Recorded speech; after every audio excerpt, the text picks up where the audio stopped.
Welcome to the Post Shift Podcast, your raw look at the hospitality industry, brought to you by SHC. What is happening, Post Shift? Welcome back to another episode of the Post Shift Podcast. Of course, I'm your host, Soole. This week, just came out of a couple of conversations over the last couple of weeks, is succession plans. And I think in the hospitality industry, we don't think about succession plans as much as other businesses. Let me preface this. A lot of times we go into business as hospitality people because of passion. Passion's a very big driver for us. It's what sort of fuels us to give great hospitality, great food, great drinks, that sort of thing. Business is always sort of like a secondary bloop in the back of the head. And some people are really great at business and hospitality. Some people are great at hospitality and business. There's just one or the other that's usually a primary. So with this passion-driven driver in the hospitality industry to open your own restaurant, it's usually not well thought out. Now we can cost things out. Like we can cost out things. I've had a couple of podcast episodes of like what budgets you should be running, what costs you should be running, those sort of things. You can usually sort of do those sort of things. But today I want to talk about succession plans. So succession plans is like what happens when you want to get out of the game. A lot of people don't think about this. I didn't think about this. I'm going to be honest. When I was 32 and opened up Little Jumbo, I never thought that I would ever, one, be kicked out hostilely the way I was, and two, would ever retire. I was in that position in my life where I was like, this is what I'm going to do for the rest of my life. I'm going to be like Greg Hayes and run Cafe Brio. It's a restaurant here in Victoria, if you aren't from Victoria, and be doing this when I'm 70 years old. And so it never came to mind about what my succession plan was. But lately, as I get older and I start talking to other restaurant owners that are getting older as well, I'm like, what is your succession plan? What is your out? What is your game plan to get out if you want to? And now there's a couple of different ways. You can completely sell the business, take the proceeds from that and retire, get out of the game. No problems at all. That's a nice, easy, clean-cut one. You can keep the business, but make sure it keeps running so that you can take a portion of the profits or a portion of the dividends every year. And that's your retirement plan. A lot of times when you're self-employed as a restaurant owner, you're not thinking about RRSPs or like a pension plan or medical or all these sort of like things you're going to have long-term. So those two ways are sort of like the two ways that you can sort of get out. Like clean and clear, get out the game, you're done, you sell the business, walk away, do a little side hustle or something like that, which I've seen a couple of times. Or keep the business and keep figuring out a way that you can still pull money from that business as you progress. Now, the biggest misstep I see a lot of ownership doing is going into business without paying yourself a salary. Now, I have gone into businesses, I've looked at businesses for clients, I've looked at businesses for myself. And the biggest issue I find is like when I start doing some forensic analysis on their P&Ls, that they're not paying themselves. So if you're not paying yourself, and you're just taking profits, then your business isn't actually in the black, because how much you'd have to pay for. If you're walking away with 2% profits at the end of the year, or a portion of that 2%, or a portion of the profits, I should say 2% because that's the usual average, you actually don't have a healthy business, if that makes sense. Your whole business model should be made up of like having a head person, a GM, yourself as the GM. You should pay yourself. Now you don't need to pay yourself like the market rate for being a GM. You can give yourself a slightly reduced rate based on being the GM because it is your own place and you could dip into those profits at the end of the year. But if you don't put that piece of payroll into your P&L, basically your costs are all screwed because you're not building off an actual true payroll. You're building off something that's kind of faux. And that chunk of money that you'd have to pay someone, if you got sick tomorrow, you could not work, you have to pay that person that much money, could bankrupt your business. So you really have to build it off the fact that you have really realistic payroll around you getting paid for what you do. If you're an operational manager, you work in the door, you work in the floor, you're the cleaning person, you organize an event, all these things, you need to get paid.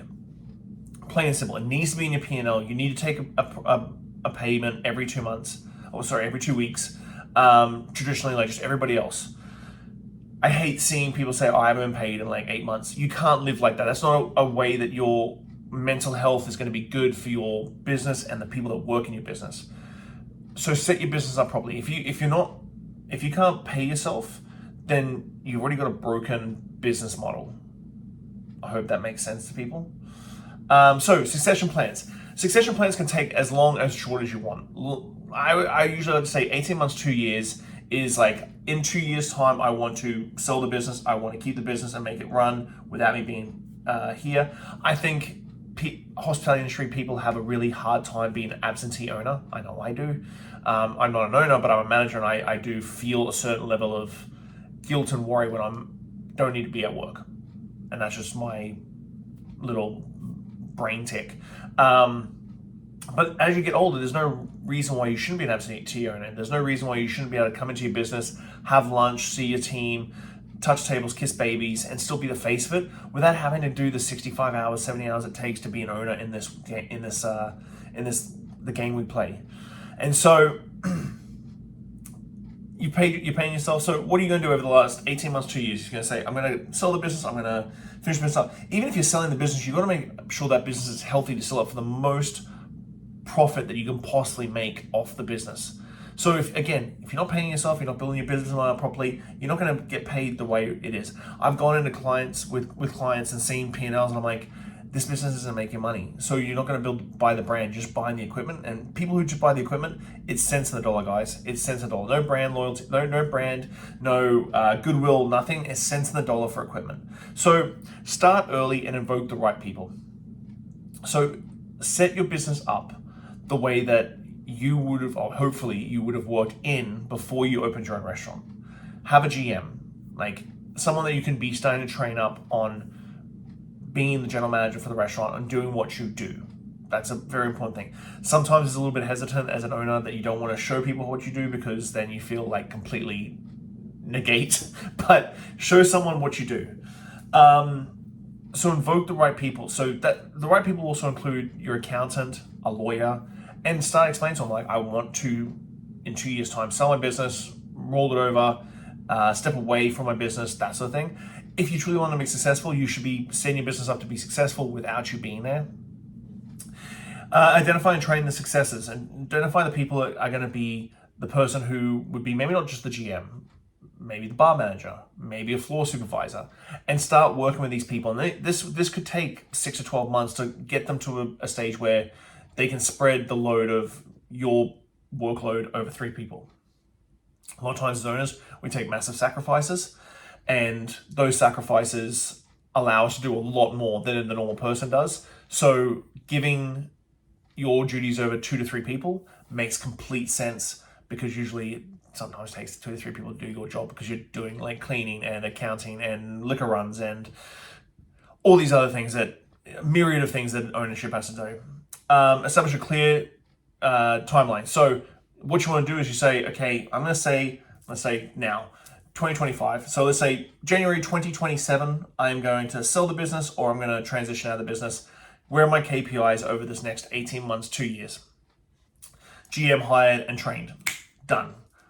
Floor supervisor hired, trained, or promoted within, done. Accounting, all dialed in, nice and tight. Your profit and loss statements are looking really, really healthy. You're making good, you got good cash flow. All these little accounting things. Lawyer, okay, lawyer, how are we going to do a succession plan? If someone wants to buy the business tomorrow, how do we make that happen? If we want to work our way out and maybe give some profit share over to, or ownership over to, the GM and the head chef. I haven't really talked about the kitchen in this one. This is another way that you can keep the people that you have that are really, really solid, engaged, and want to be part of the business, while giving them a little cut of your business. If you step away and they still look after your business as well, if not better than what you do, you're going to make more money. Focus on documentation and SOPs. Standard operating procedures are one thing that gets missed a ton in independent restaurants. It's just not something we sort of like look at franchise restaurants, your Moxies, your Milestones, that sort of thing, and like they got a binder like this big of SOPs, and you're just like, that seems unnecessary. But what an SOP does is allows any staff member any staff member that gets hired, front or back of house, to know exactly where they stand. So having a corporate structure and like a table of like who's at top, who do you answer to, and the flow chart up to who they have to talk to get to certain things. So dishwasher talks to the sous chef. Barback talks to the bar manager, so on and so forth. And this SOP sets up your whole business to sort of have, if someone walks into your business tomorrow, the one thing that franchises do really well, if someone walks into brand new your business, you get given the SOP, you get given a document that's a sort of a short form version, you get given a test, and it's like, okay, you know exactly where you stand, exactly how this place runs, just from this document. And I get we do this a lot verbally when we're doing training, and the verbal nature of what we do is very consistent with hospitality people, but you've got to take your hospitality hat off and put your business corporate hat on and think about how a corporate structured business would do this. Like we can smirk at big business, but big business and franchises do things right. It seems a little bit overkill, but at the time, it is overkill at the time, but then when you hire someone else and you go, here is our SOP for how to answer the phone. Here's our SOP for how to welcome people at the door. Here's our SOP on our sequence of service. These are all little things that people just in the independent world don't really look at as heavily as they do outside. And then consider the financial and legal aspects. As I said about accountants and lawyers, if you're a family-run business and you will have a family trust, or if you do bring in staff that are going to be part ownership, these are all corporate things that you really need to get onto, because you can kind of get screwed out of things. I have. And you really need the accounting and legal side of things to really round things out really nicely so that everybody wins. I love triangles. I always say that triangle is the best example of everything. And every side of the triangle has to be equal between you, your employees, and the other ownership. So if that triangle loses a side or like gets bigger on one side, it means that someone is benefiting and someone is losing. And that's what you sort of got to try and get away from. So these are the sort of 5 steps you need to do for succession planning. Succession planning, I think not enough people think about, and is if you're getting a little bit older in your business and you're looking at like what are my next steps? I'm doing this. You get sort of caught in the forest and the trees. This is the big thing, that if you really want to like have a good succession plan, have a healthy business to either sell or walk away from, but still own, these are the steps that you need to take. So a little bit deeper this week, guys. So as always, thank you so much for watching. I really appreciate you all. Hope you have a good week. See you soon. Thanks for listening, Pose Shifters. Well, I hope you enjoyed that episode. I really enjoy sitting down with friends and peers and just chatting about the industry and getting down to the nuts and bolts of what's really going on out there. Make sure you like, subscribe, comment, everything on all the platforms. Just hit it up and I'll do my best to answer any queries or questions you have. I'll see you next week, guys. Bye.